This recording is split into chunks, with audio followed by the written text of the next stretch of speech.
Bismillahirrahmanirrahim. Assalamualaikum warahmatullahi wabarakatuh. Perkenalkan, nama saya Nazli Ramadana dengan NIM 112365. Saya merupakan mahasiswa program studi hukum keluarga Islam Fakultas Syariah pada Universitas Islam Negeri Syam Jamil Jambe, Kota Bukit Tinggi. Pada kesempatan kali ini saya akan menyampaikan review sekaligus pendapat saya sebagai mahasiswa hukum keluarga Islam mengenai tema strategi mengajak Gen Z. Yang mana tema ini menurut saya sangat penting untuk dibahas karena menyangkut masa depan keberagaman generasi muda, khususnya di tengah derasnya perkembangan teknologi, media sosial, dan perubahan pola pikir masyarakat modern. Jika kita membicarakan generasi Gen Z, maka kita berbicara tentang generasi yang lahir dan tumbuh di tengah perkembangan teknologi digital. Mereka hidup dalam dunia internet, media sosial, informasi cepat, dan perubahan yang sangat dinamis. Generasi ini sangat berbeda dengan generasi sebelumnya. Jika dahulu seseorang belajar agama melalui surau, masjid, atau guru, kampung, atau majelis taklim secara langsung, maka hari ini banyak anak muda mengenal agama justru melalui video pendek, podcast, konten media sosial, bahkan algoritma digital. Menurut pendapat saya, sebagai mahasiswa keluarga Islam, memahami karakter Gen Z ini adalah langkah pertama sebelum mengajak mereka mempelajari Islam. Yang mana kesalahan terbesar yang sering terjadi ialah sebagian orang menganggap bahwa cara dakwah zaman dahulu harus dipaksakan sepenuhnya kepada generasi sekarang tanpa melihat perubahan zaman. Akibatnya apa? Banyak anak muda merasa bahwa agama terlalu kaku, terlalu menghakimi, atau sulit dipahami. Padahal Islam sendiri adalah agama yang sangat fleksibel dalam metode penyampaian dakwah selama substansi ajarannya tidak berubah. Kemudian, jika kita menggali sejarah Islam, sebenarnya strategi dakwah ini kepada anak muda bukanlah sesuatu yang baru. Bahkan, sejak zaman Nabi Rasulullah SAW, pendekatan kepada generasi muda sudah dilakukan dengan sangat bijaksana. Rasulullah tidak hanya berdakwah kepada orang tua atau pemimpin suku, tetapi juga membina para pemuda yang kemudian menjadi tulang punggung peradaban Islam. Kita dapat melihat bagaimana Rasulullah membimbing pemuda seperti Ali bin Abi Thalib yang masih sangat muda ketika menerima Islam, atau Usamah bin Zaid yang diberi amanah pemimpin pasukan besar meskipun usianya masih belia. Menurut saya, pelajaran penting dari sejarah tersebut adalah bahwa generasi muda tidak boleh hanya dijadikan objek dakwahnya saja, tetapi harus dijadikan subjek perubahan. Artinya apa? Gen Z ini tidak cukup hanya diberi ceramah panjang saja, tetapi juga perlu dilibatkan dalam kegiatan yang merupakan mereka merasa lebih berperan dalam Islam. Misalnya melalui komunitas sosial, kegiatan kemanusiaan, organisasi kampus Islam, dan lain-lain sebagainya. Dalam konteks sekarang, strategi pertama untuk mengajak Gen Z ini adalah mempelajari Islam adalah menggunakan pendekatan digital yang relevan dekat kehidupan mereka. Kita tidak dapat menolak fakta bahwa sebagian besar waktu Gen Z ini dihabiskan di media sosial.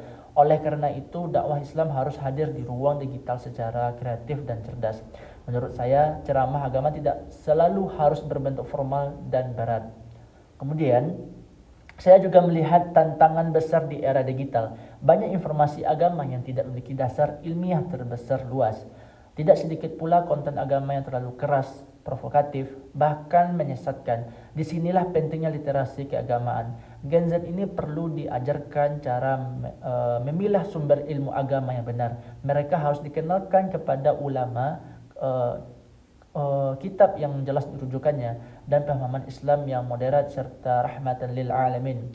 Sebagai mahasiswa keluarga Islam, saya memandang bahwa pendekatan hukum keluarga dalam Islam juga dapat menjadi sarana dakwah bagi Gen Z. Mengapa demikian? Karena banyak anak muda tertarik pada isu hubungan, pernikahan, keluarga, perceraian, hak perempuan, dan tanggung jawab rumah tangga. Ketika pembahasan Islam dikaitkan dengan realitas kehidupan mereka, maka mereka akan merasa lebih dekat dengan agama. Misalnya, membahas bagaimana Islam mengatur hubungan laki-laki dan perempuan, bagaimana konsep cinta dalam Islam, bagaimana memilih pasangan hidup, atau bagaimana membangun rumah tangga sakinah.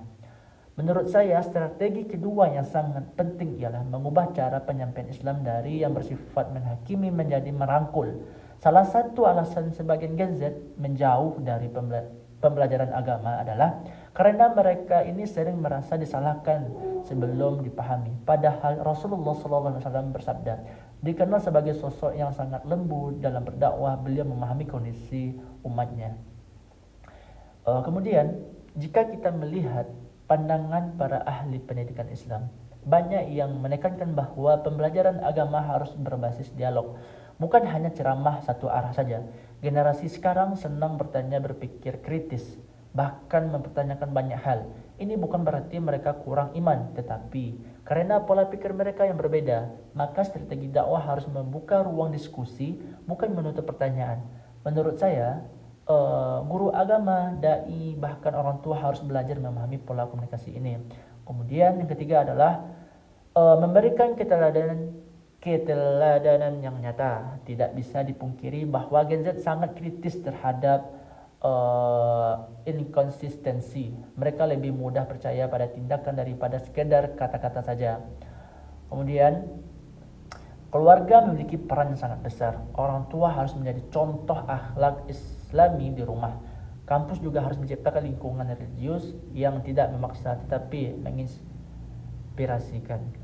Dalam perspektif hukum keluarga Islam, keluarga merupakan madrasah pertama bagi anak. Jika sejak kecil seseorang anak melihat orang tua sholat berjamaah, berdiskusi dengan baik, menghormati sesama, dan menunjukkan kasih sayang, maka nilai-nilai Islam akan tertanam secara alami. Sebaliknya, jika agama hanya diajarkan dalam bentuk larangan tanpa contoh nyata, anak cenderung menjauh ketika dewasa. Kemudian, banyak anak muda mengalami kecemasan, tekanan mental, kebingungan, identitas, masalah hubungan, hingga ketakutan terhadap masa depan. Islam sebenarnya memiliki banyak jawaban terhadap persoalan, yang mana konsep sabar, tawakal, syukur, keseimbangan hidup, hingga pentingnya menjaga kesehatan mental dalam Islam dapat menjadi solusi yang sangat relevan. Mungkin itu yang dapat saya sampaikan hasil review pada video kali ini. Apabila ada kata-kata yang salah, mohon dimaafkan. Wabillahi taufiq wal hidayah.